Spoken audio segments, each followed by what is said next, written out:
You know, the sinking of the Titanic is one of those stories we all think we know. A tragic accident, an unlucky encounter with an iceberg. But what if it wasn't an accident at all? What if it was a chain reaction of human mistakes and broken systems? That's what we're going to deconstruct, using the official records to see what really sealed the fate of the unsinkable ship. So let's start, not with the ship, but with a feeling in the air. This quote comes from the official inquiry, and it's so telling. The temperature dropped so much that people noticed, and the experienced sailors knew exactly what it meant. This wasn't just a chilly night. It was a blaring warning sign that they were surrounded by ice. Because the story of the Titanic isn't about one single thing going wrong. It's more like a cascade of failures. It's a chain reaction where every single link is a missed opportunity, a bad assumption, or a rule that just wasn't good enough. So let's break down that chain. And right away, you run into this huge paradox. On one hand, you've got this absolute marvel of technology, a ship with engines and turbines that gave it incredible power and speed. But on the other hand, the safety rules it had to follow were completely out of date. It was basically 20th century tech being run by 19th century thinking. This timeline is just chilling when you look at it. All day long on April 14th, the Titanic's radio operators were getting ice warnings, at least 6 of them from other ships.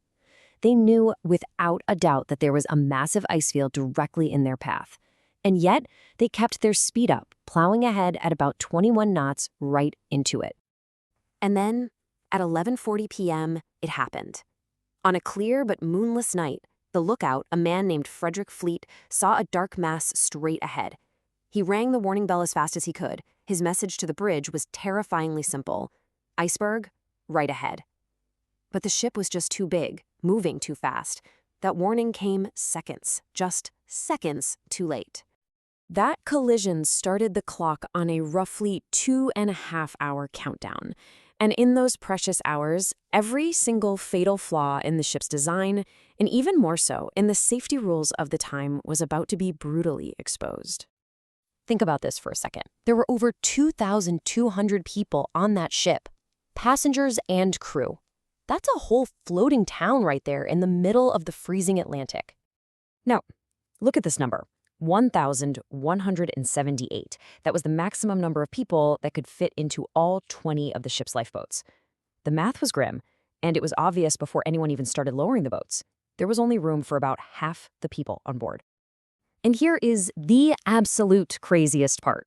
The Titanic wasn't breaking any laws. In fact, it had more lifeboats than the regulations required. Can you believe that? The problem was the rules were ridiculously outdated. They were based on a ship's weight, not on how many people it could carry. For a ship the size of the Titanic, that was a fatal flaw in the system. So not having enough boats was already a catastrophe, but the crew made it so much worse. There hadn't been any real lifeboat drills, so in the panic and confusion, boats were being launched half empty. Look at this. On average, they were only filled to about 60% capacity. Just think of all those empty seats, all those people left behind.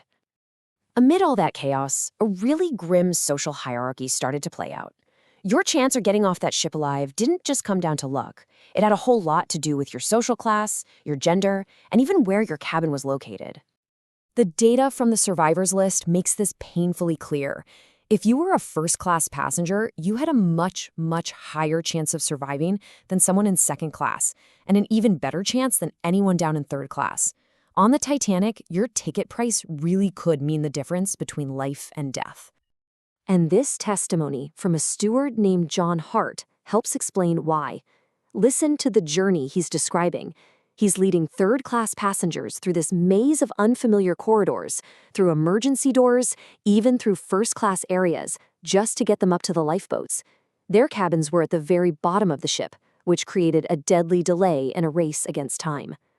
Now, we've all heard the code, women and children first, and it was definitely followed, but it wasn't applied equally. Overall, women and children had a better survival rate, sure, but get this. A man traveling in first class was actually more likely to survive than a woman who was traveling in third class. In the aftermath, with over 1,500 people gone, the world was screaming for answers. 2 huge official inquiries were launched, one in the US and one in Britain, to figure out what went so terribly wrong. And this question, asked by the head of the British Equerry, just cuts right to the heart of it. He was demanding that officials explain why survival rates were so lopsided.